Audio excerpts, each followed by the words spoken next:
My unit, salute! The Amped Up Show, Thursday, November 14th, 2024. Damn! November is flying by. The whole year has flown by. You blink, it's Christmas. Guys, salute. In all honesty, it's so, Thanksgiving is just 2 weeks away. That is, all honesty, it is hard to fathom how fast this year has flown by. This month, 2 weeks from today is already Thanksgiving. I want to give thanks to every single one of my supporters out there, man.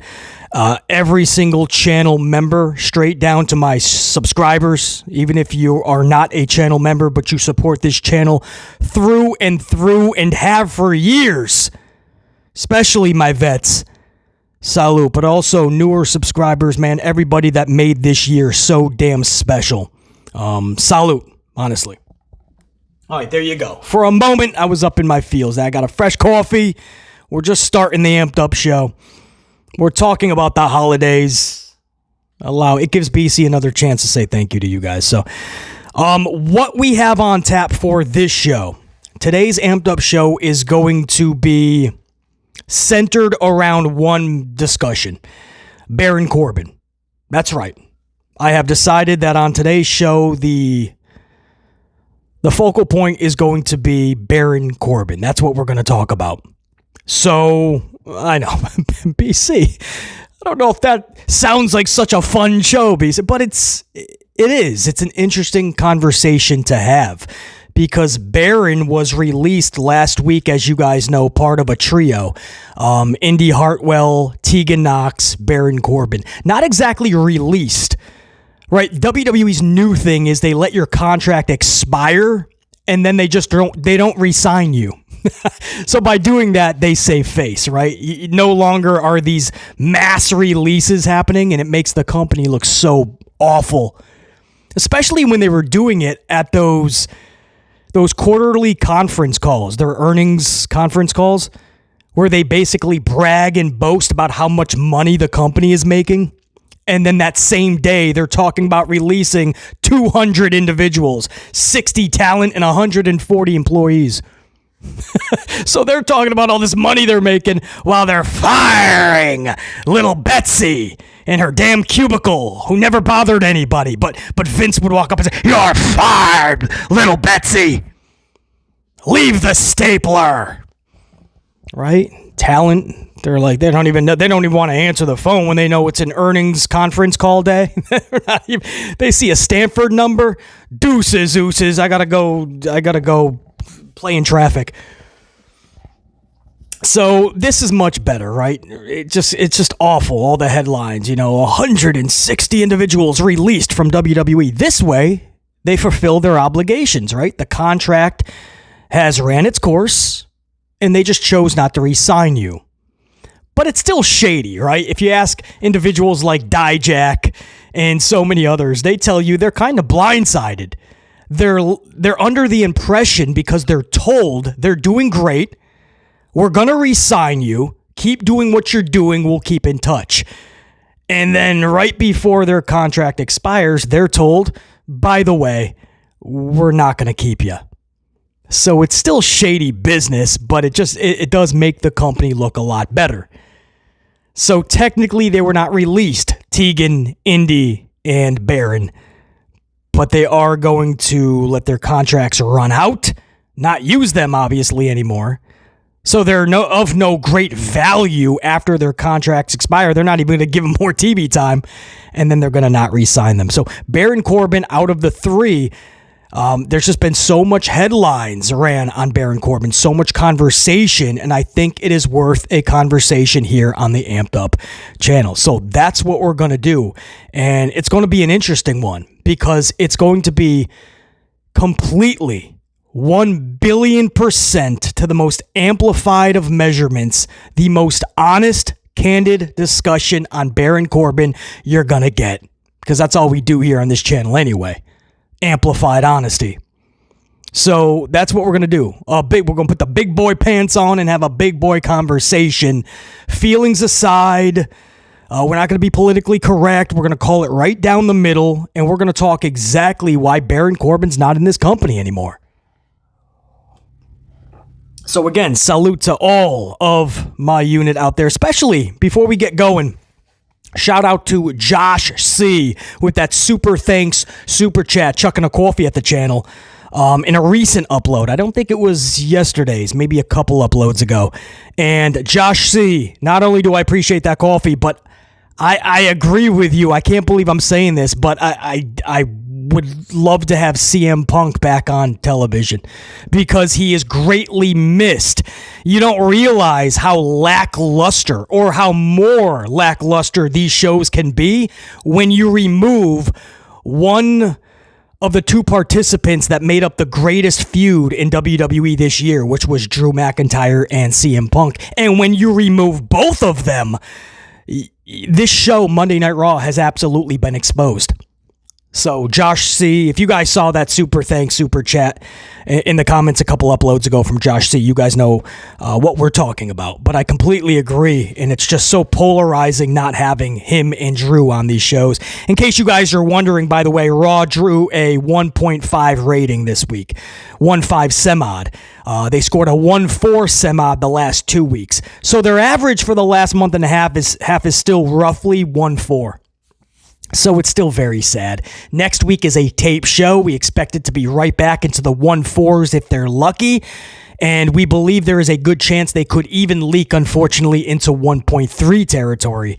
That's horrible because at that point, you're only 1 week away from Survivor Series. So it's bad. And with Raw going over to Netflix, and the only show left on cable, big show for WWE, is now SmackDown. And they're also at a 1.4, by the way. I don't think WWE television is going to sniff 2 million viewers ever again. If it stays like this and they go over to Netflix, which they are in January for the next 5 years up front, 10 years, could be 20 years for all we know. But there is an opt-out after the 5. And if SmackDown was to stay on Friday nights, and their new average is 1.4, and they debuted only at a 1.7. So I don't know, even WrestleMania season, I don't know how you're going to top your debut 1.7 with 300,000 more viewers to get 2 million. So my point is, are the days of even just getting 2 million viewers for WWE television, is it over? Because even without Monday Night Football on Monday nights, they were not sniffing 2. If they were lucky, they were getting maybe 1.8, maybe. So 1.5, and again, that's on a tape show next week. So, and that's coming off of 2 back-to-back 1.4 ratings. It's sad, man. It's absolutely sad. At this point, they're just on autopilot, right? They're on cruise control into the holidays. And I'm sure that they can't wait to get over to Netflix where Monday Night Raw doesn't have to worry about ratings anymore. But if they think Netflix is just going to lay over and let WWE run run-of-the-mill mid-AF shows, they got another thing coming. Netflix paid billions. They're going to want to cash in on that. They're going to want a return on their investment, right? And Netflix wants those streaming hours. And if WWE isn't producing, they could be even more ruthless than Fox. Because Fox was getting real upset that last year of that contract. They felt they were not getting a return on the investment. And Hunter Hearst Helmsley was just like, I don't know what to tell you. This is all I have creatively. And in case you guys are wondering as well, NXT, they scored 630 some odd thousand viewers this week, up from 619 last week. So they did go up, not huge, and it looks like they're kind of tucking themselves in to this new 6 to 650 average on the CW. Well, that's right around what they were getting on USA. They were hoping for bare minimum 50 to 100,000 more viewers as an average, bare minimum. So roughly about 750 and hopefully more toward 8. And it looks like only 6 to 650. So NXT is in dire straits as well. So Josh C., just that conversation with Punk made me think about just how much we're missing on Raw. So I thought it was a good time to give you guys that Raw rating and then the NXT rating since I just got that as well. That's NXT's rating, 630 some odd. And speaking of another super thanks, super chat, the JR9's weekly roundup of NXT, that was in yesterday's upload in the comments, a return. Man, that was quick, JR9. I thought you were going to take a long time off. From the way you sounded a few weeks ago, you were just done with it. You just needed that mental break from NXT. But JR9 was right back at it. One of the Holland thing is a whole nother conversation, but great insight on that, JR9. But I'm with you on the Kalani thing. I couldn't believe what they did to Kalani. Fallon? Twice now? Fallon? The knockoff Mickey James? Much love to Fallon, by the way, but when I see the whole cowgirl, it's Mickey James. And Mickey James can still go, even though she's a MILF in her 40s. I don't care. She can still run circles around most female wrestlers today. So instead of just having Fallon in that, why get rid of Mickey James in the first place? And I agree, JR9, by the way. If you don't know what we're talking about, yesterday's upload, in the comments, you could see JR9's weekly roundup. You'll see the $2 super thanks lit up in blue. Check it out. And JR9 with great insight, as he always does with NXT's product. And I could not agree more. She just doesn't fit with with the rest of... I almost said Toxic Attraction, which is funny because you said they're no different than them, the way that they're winning their matches, the way that JC is just the sidekick and just helping Fallon win her matchups. It's the same thing JC was doing for Mandy Rose. But not Toxic Attraction. Fatal Influence. Fallon just looks like she doesn't belong. Like, at least try to blend in. Anyway, as per usual, I agreed with just mostly everything in that report. Great insight, JR9. Welcome back on the NXT Roundup. It was a pleasant surprise to see that back up in the upload.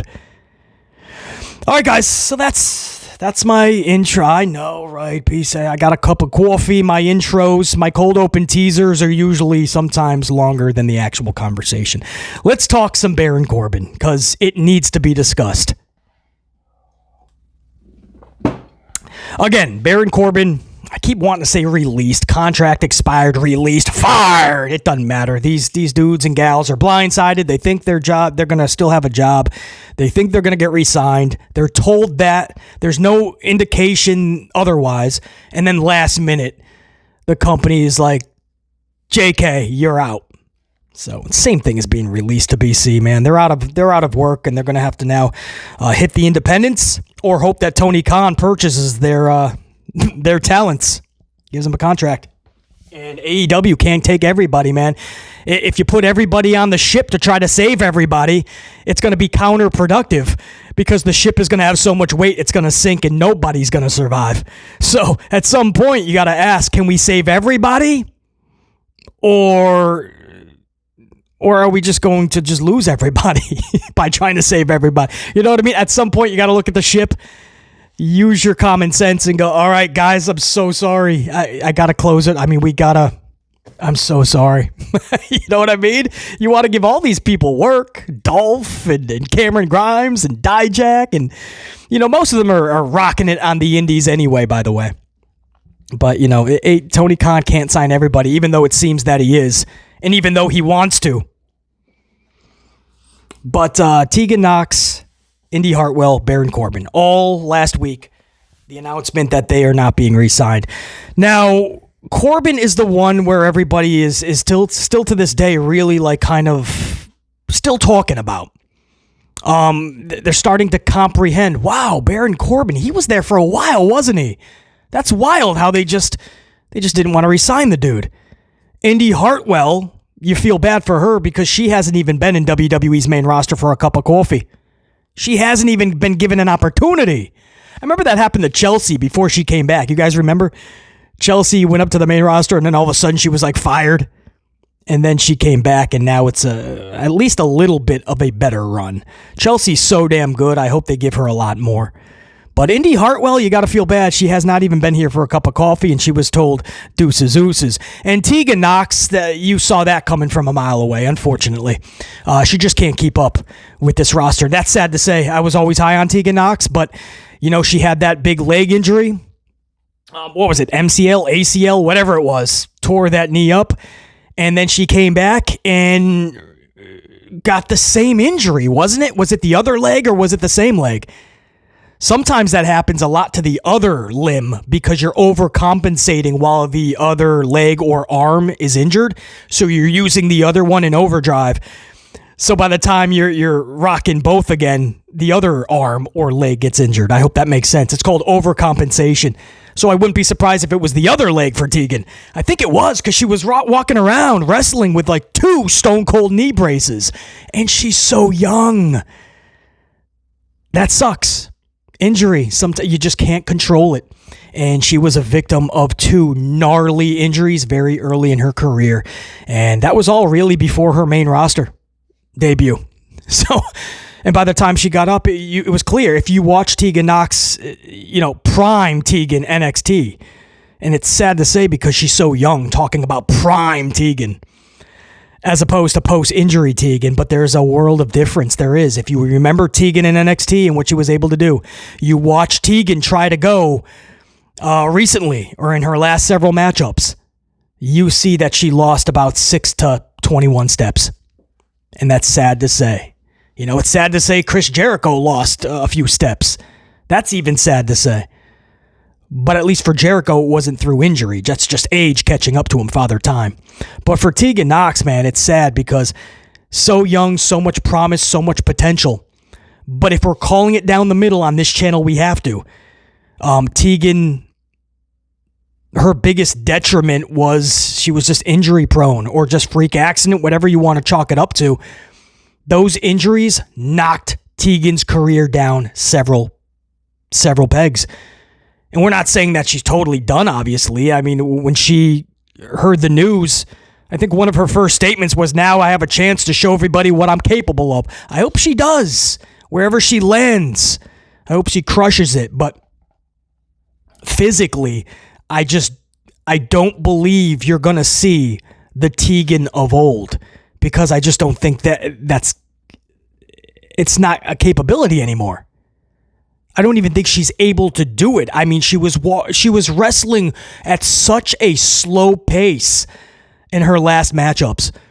I was like, whoa, that's not even Tegan.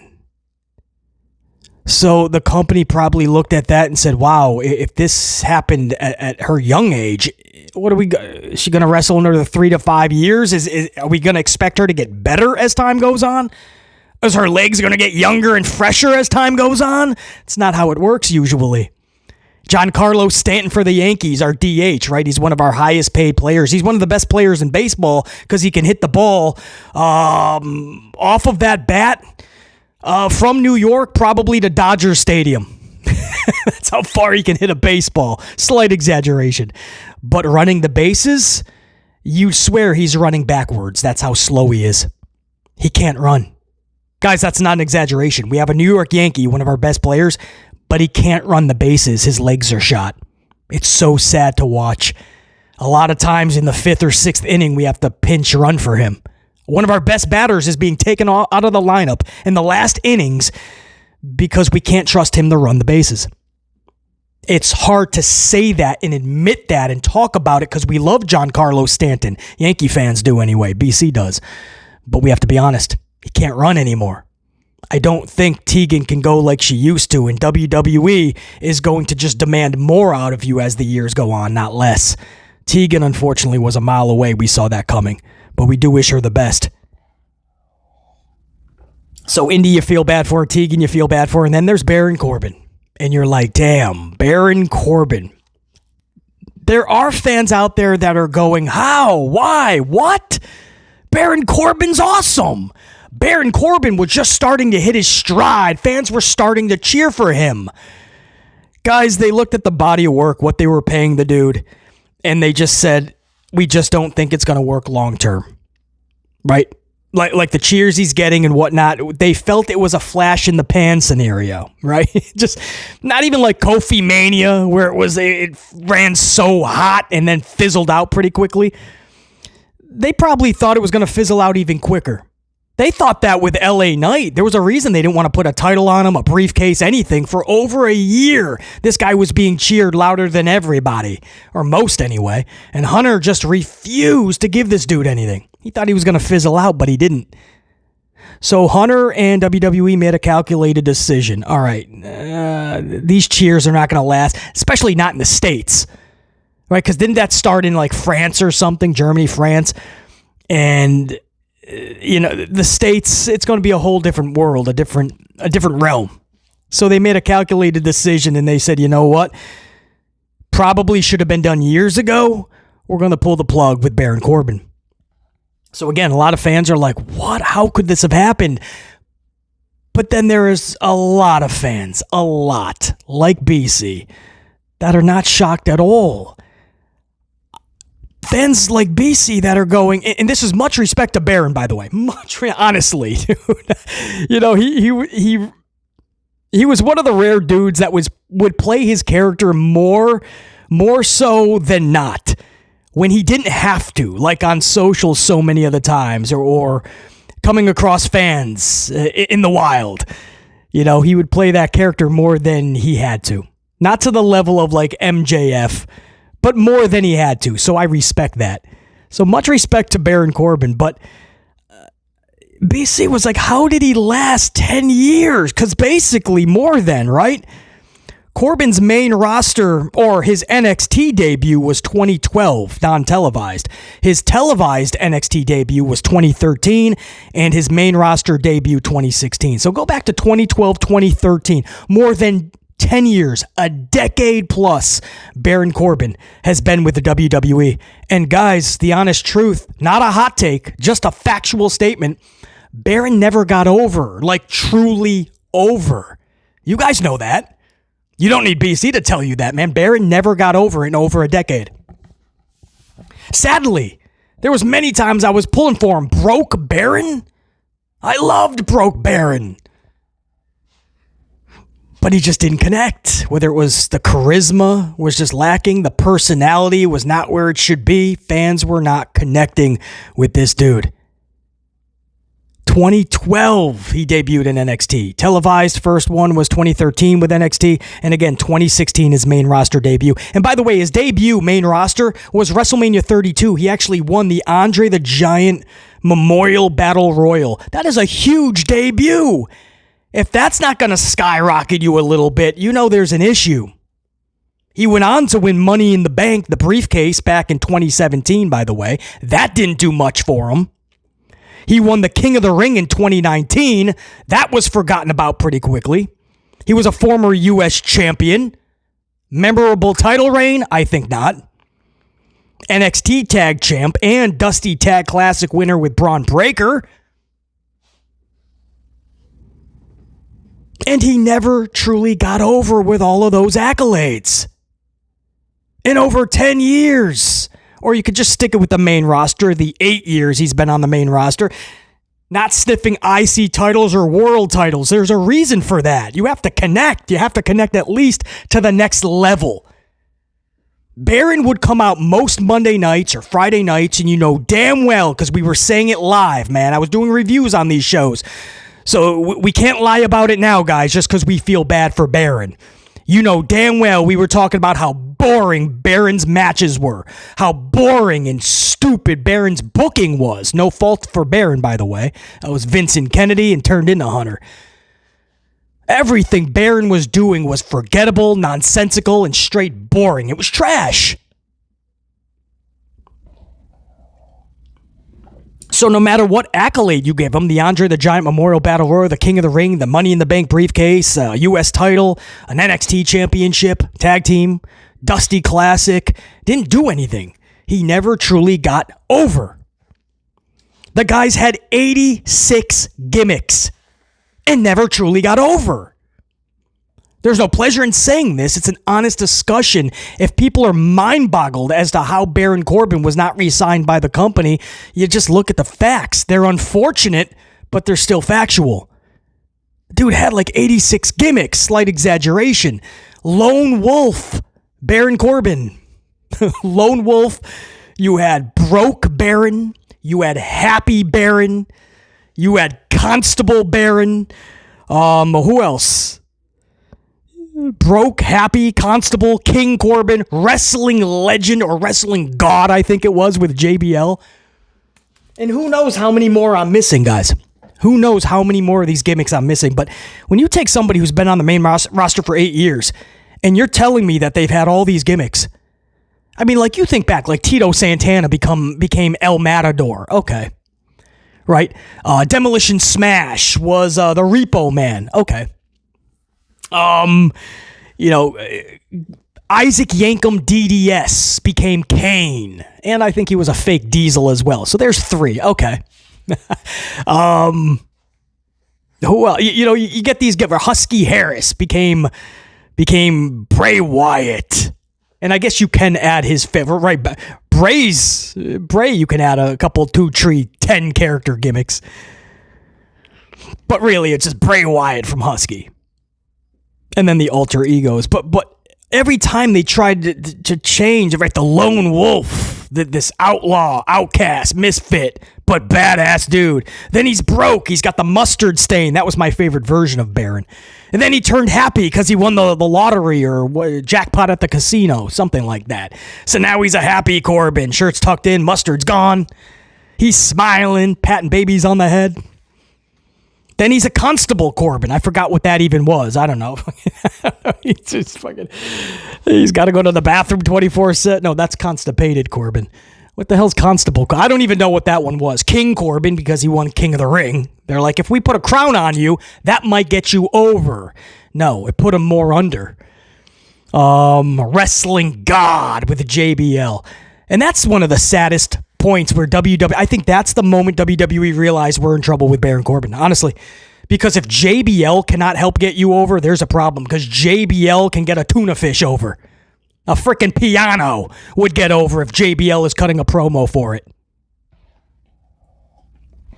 And I saw there was an excerpt from JBL recently, and JBL was talking about, like, they never had a plan with Baron and him. He just showed up one week. They liked the promo that he cut. He kept coming back. They never gave them a direction. And JBL said, if it failed, it's my fault. I'm to blame if that failed. We never knew what was happening. I was doing my best. But if it did fail, if people think it did, then that's on me. No, it's not, JBL. That's him. That's the veteran trying to help out. Still, even not on TV, he's trying to give Baron Corbin that rub. I think that's so awesome from JBL. But the truth is, that was not JBL's fault. He is not to blame. JBL knocked a home run every time he was on this mic. Every single time he was rocking this thing, JBL was rocking it. Home run status. And then the bell rang, Baron Corbin was wrestling, and people were bored. That's the straight up amplified truth, man. And BC gonna give it to you.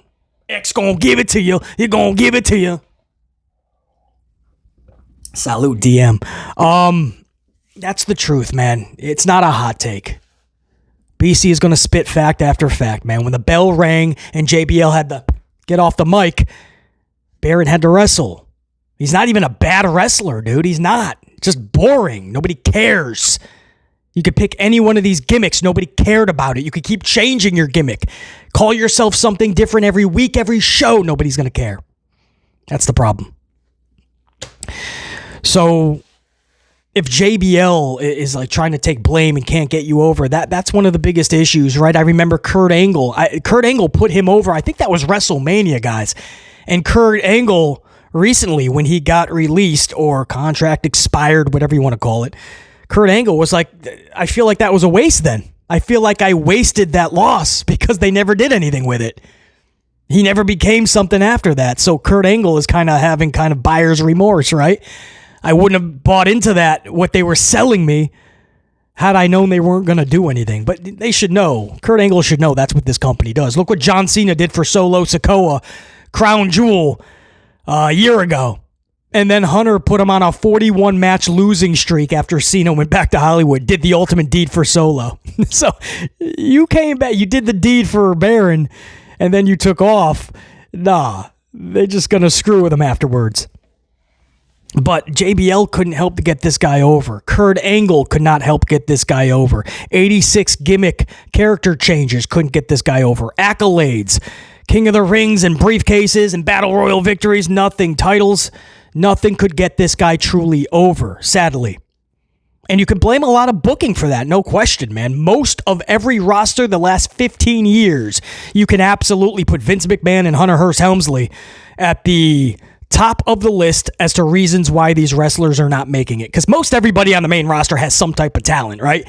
You just got to give them a little bit, see if they sink or swim on their own. But this company never really even gives them the chance. Cameron Grimes, Indy Hartwell. They'll absolutely tell you some stories about that. How they were never even given a cup of coffee on this main roster and told to hit the road, hit the bricks. That's what this company does, though. So absolutely, I'm blaming booking. I'm blaming Vincent Kennedy. I'm blaming Hunter Hearst Helmsley.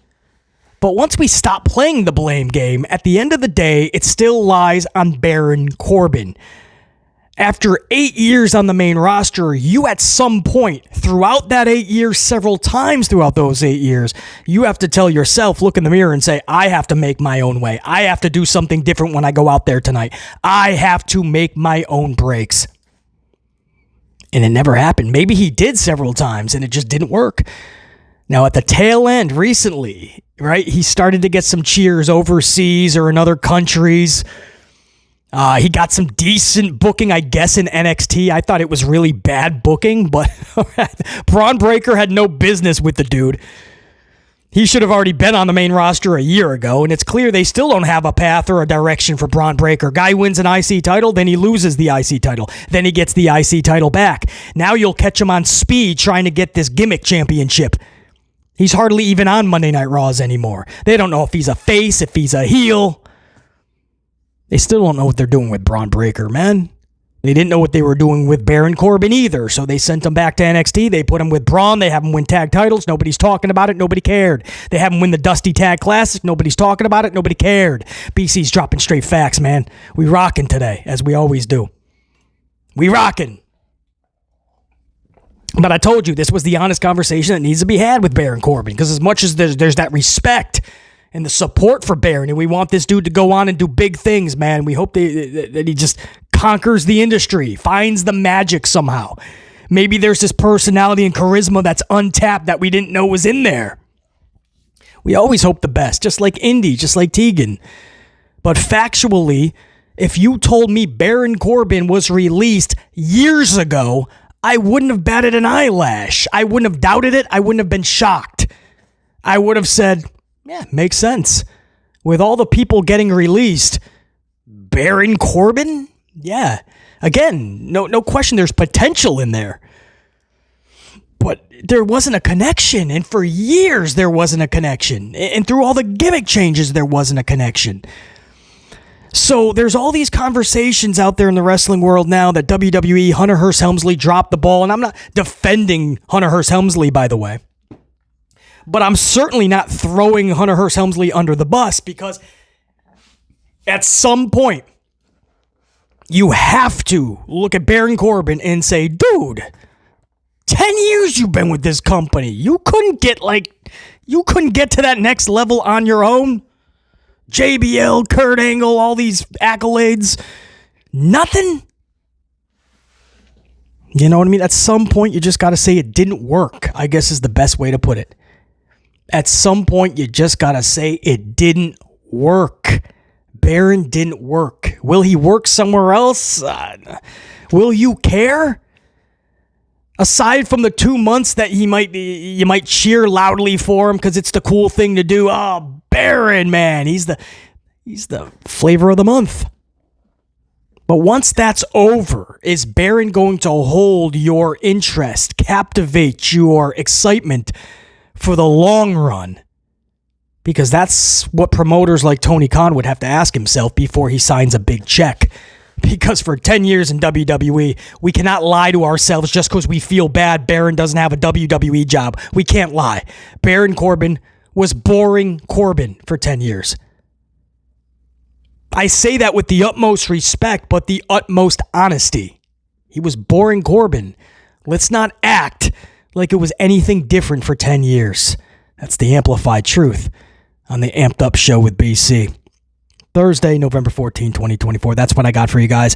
Until next time, and there will be that next time, BC and the unit saying check you. Peace. Salud.